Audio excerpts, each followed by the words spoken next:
Jason. When Heather asked the Alpha about the girls that accosted us when we first arrived, I nearly fell on the floor in shock. I would never have put Dad on the spot like Heather just did. My opinion and respect for Heather just rose another notch. My girl has guts and is not afraid to ask the questions that need to be asked, and I'm sure Dad was just as happy to hear the answers as the rest of us did. At least Heather gave her Alpha time to consider his actions over dinner, before asking if she had asked him about it when we first sat down. I'm sure the Alpha would not have had time to investigate and get any answers. He must have been busy during the luncheon. Maybe he had mind-linked someone to find him some answers. Maybe he knew Heather would ask before the luncheon was over. The luncheon was winding up. At last, I could hear the platitudes of farewell, and Dad and the rest of us stood up, getting ready to leave. Heather stood up too, and her family followed her lead. The whole table seemed ready to move on. Heather, you must visit us from time to time.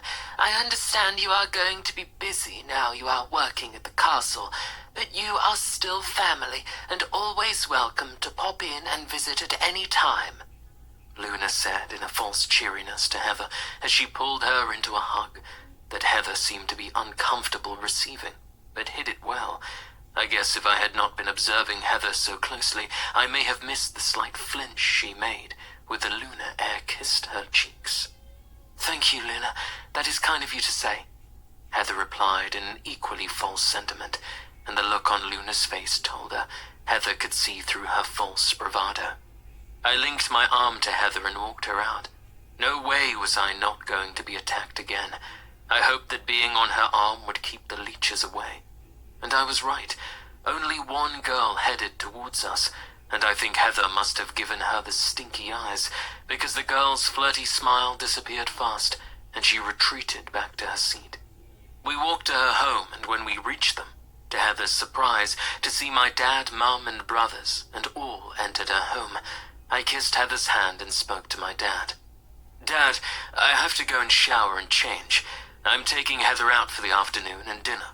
Back soon, I said, and I climbed into the waiting car, which took me home at a quick speed.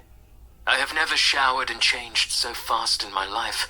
I put on some extra cologne with the hope that it would mask any scent I pick up tonight. I don't want my mates smelling anyone but me. Jerry takes me back to Heather's home and waits for us in the car. Good luck, sir, Jerry whispers in my ears as he stands by my door letting me out. Thank you, Jerry. I'm going to need it. Hopefully we get to have a nice time together and no interlopers, I said with a chuckle. I knocked at the door, my nerves picking up. The last time I did this, she turned me away, and I have never had to go calling before, so I was extra nervous that she would send me away again. Sylvia is the one to open the door again.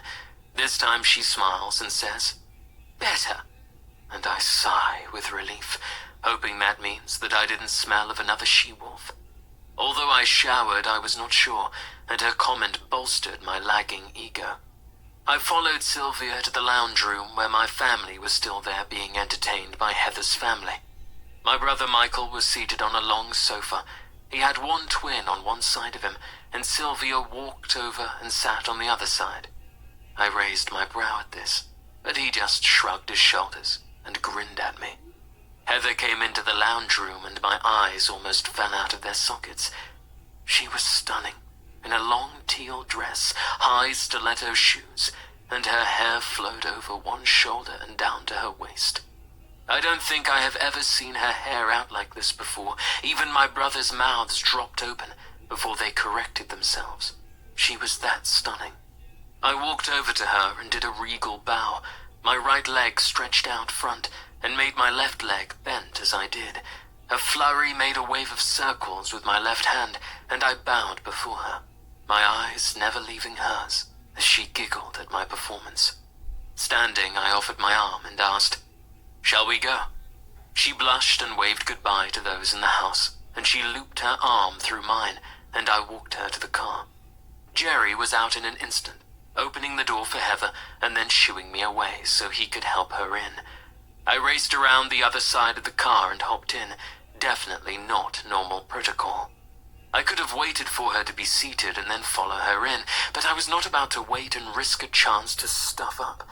And I had my girl in the car with me for the first time, and I needed my best game on, so I didn't lose her before the night was over. Any slip-up, and I'm sure she would ask to be driven back home, and there would be nothing I could do about it.